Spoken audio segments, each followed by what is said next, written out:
बीरबल बहुत नेकदिल इंसान थे। वह सदैव दान करते रहते थे और इतना ही नहीं, बादशाह से मिलने वाले इनाम को भी ज्यादातर गरीबों और दीन दुखियों में बांट देते थे। परंतु इसके बावजूद भी उनके पास धन की कोई कमी न थी। दान देने के साथ साथ बीरबल इस बात से भी चौकन्ने रहते थे कि कपटी व्यक्ति उन्हें अपनी दीनता दिखाकर ठग न ले। ऐसे ही अकबर बादशाह ने दरबारियों के साथ मिलकर एक योजना बनाई कि देखें कि सच्चे दीन दुखियों की पहचान बीरबल को हो पाती है या नहीं।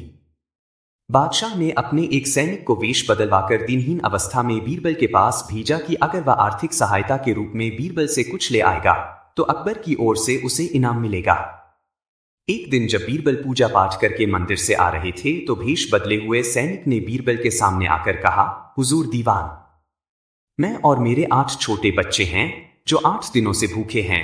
भगवान का कहना है कि भूखों को खाना खिलाना बहुत पुण्य का कार्य है। मुझे आशा है कि आप मुझे कुछ दान देकर अवश्य ही पुण्य कमाएंगे।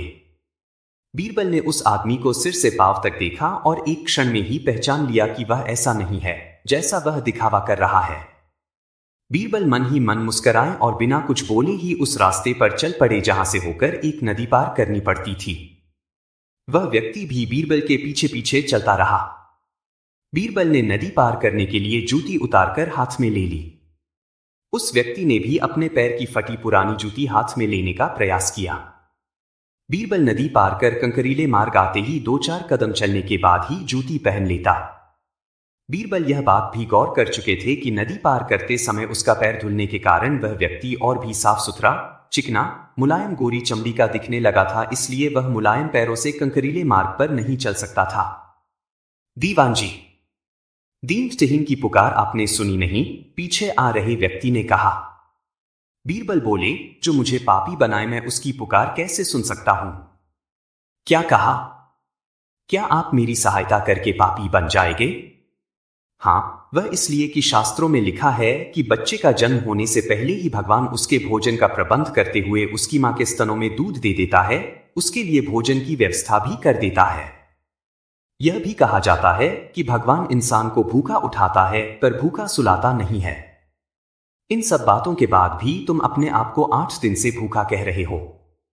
इन सब स्थितियों को देखते हुए यही समझना चाहिए कि भगवान तुमसे रुष्ट हैं और वह तुम्हें और तुम्हारे परिवार को भूखा रखना चाहते हैं, लेकिन मैं उसका सेवक हूं।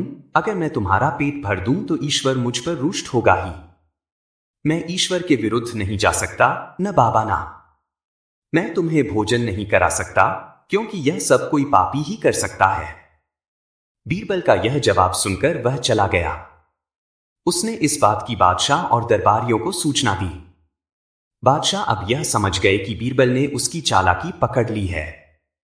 अगले दिन बादशाह ने बीरबल से पूछा, बीरबल, तुम्हारे धर्म कर्म की बड़ी चर्चा है पर तुमने कल एक भूखे को निराश ही लौटा दिया, क्यों? आलंपना, मैंने किसी भूखे को नहीं बल्कि एक ढोंगी को लौटा दिया था और मैं यह बात भी जान गया हूं कि वह ढोंगी आपके कहने पर मुझे बेवकूफ बनाने आया था।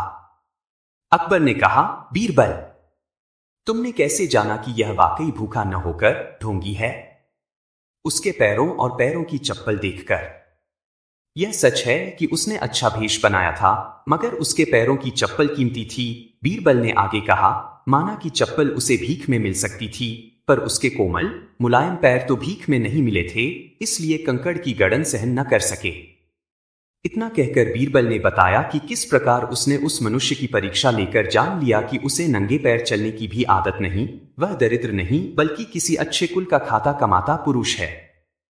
बादशाह बोले, क्यों न हो, वह मेरा खास सैनिक है। फिर बहुत प्रसन्न होकर बोले, सचमुच बीरबल, मां दौलत तुमसे बहुत खुश हुए। तुम्हें धोखा देना आसान काम नहीं है। बादशाह के साथ साजिश में शामिल हुए सभी दरबारियों के चेहरे बुझ गए।